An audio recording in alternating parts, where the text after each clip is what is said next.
আজকের জন্য সুসংবাদ হচ্ছে এই মাদক নিয়ন্ত্রণ আইনটা যেটা বিদ্যমান আছে এই আইন দিয়ে মাদকের বিরুদ্ধে ফাইট করা যাচ্ছে না। মাদক দ্রব্য নিয়ন্ত্রণ অধিদপ্তরের কর্মকর্তাদের, ইন্সপেক্টরদের সক্ষমতা বাড়ানো যাচ্ছে না। আপনারা হয়তো জানেন মাদক দ্রব্যের ব্যবসায়ী, চোরা কারবারি যারা করে তাদের সশস্ত্র গ্রুপ আছে, কিন্তু আমাদের মাদকদ্রব্য নিয়ন্ত্রণ অধিদপ্তরের কর্মকর্তাদের যারা ইন্সপেক্টর যারা অপারেশন করতে যায়, অভিযান চালায়, তাদের কাছে কোনো অস্ত্র নাই। এটা অনেকটা ঢাল নাই, তলোয়ার নাই, নিধিরাম সর্দারের মতো। তারপরে সাফিসিয়েন্ট ল্যাবরেটরি নাই মাদকদ্রব্য নিয়ন্ত্রণের। মাদকদ্রব্য ধরা পড়ার পরে যে একটা আইনি ব্যবস্থা থাকে, এটা মাদক কিনা টেস্ট করার জন্য কি পর্যায়ের কয়েকটি ল্যাবরেটরি আছে। এরপরে যে দুর্বলতা তা হচ্ছে মামলা পরিচালনার ক্ষেত্রে ৮০,০০০ মামলা পেন্ডিং আছে ঢাকায়, কক্সবাজারে ১৮,০০০-এর উপর, চট্টগ্রামে প্রায় ৩৯,০০০। এইভাবে খতিয়ান দিতে গেলে প্রত্যেকটা ডিস্ট্রিক্টে আমার যেগুলো স্মরণে আছে বলতে পারবো। এই মামলাগুলো পরিচালনার জন্য আমাদের যে কোর্ট আছে, বিদ্যমান আদালত, তাদের পক্ষে হিমশিম খেতে হচ্ছে, সম্ভব নয়। তা এখন এখতিয়ার সম্পন্ন আদালত বলতে যা বোঝায় তাদের কাছে মামলাটা দিতে হয়, করতে হয়, ট্রায়াল ওখানে আসে।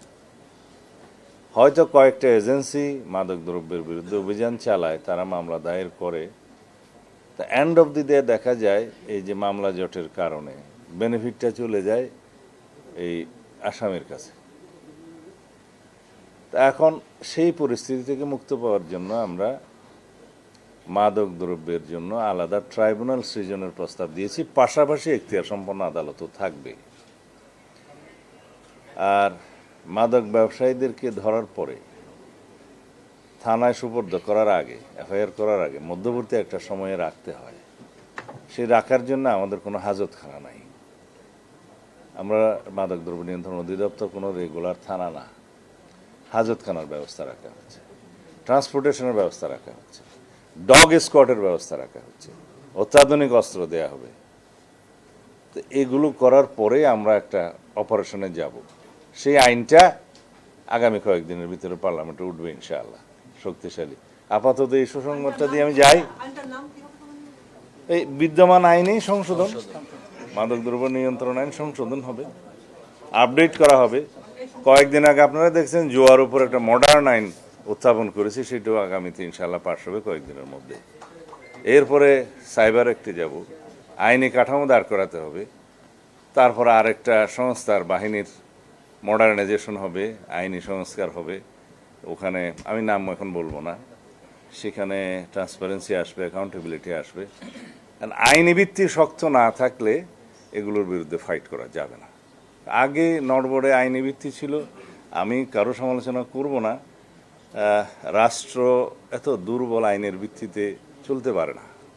অপরাধীরা সংগঠিত এবং আধুনিক যুগে বিভিন্ন প্রযুক্তির মাধ্যমে অপরাধ সংগঠিত হচ্ছে। এই যে মাদকদ্রব্য অনলাইনে বেচা কিনা হচ্ছে, মাদকদ্রব্যের বেচা কেনার ব্যবসার টাকা অবৈধ পথে পাচার হচ্ছে, মানি লন্ডারিং হচ্ছে এবং অবৈধ সম্পদ অর্জিত হচ্ছে। এগুলো ওখানে অ্যাড্রেস করতে হবে। মানি লন্ডারিং একটা আসবে, সাইবার একটা আসবে, বিভিন্ন আইন এগুলো সম্পর্কিত পরস্পর। তো এগুলো শক্তভাবে আইনি কাঠামোগুলো দাঁড় করানোর পরে তারপরে আমরা আশা করি সমাজে একটা পরিবর্তন আসবে।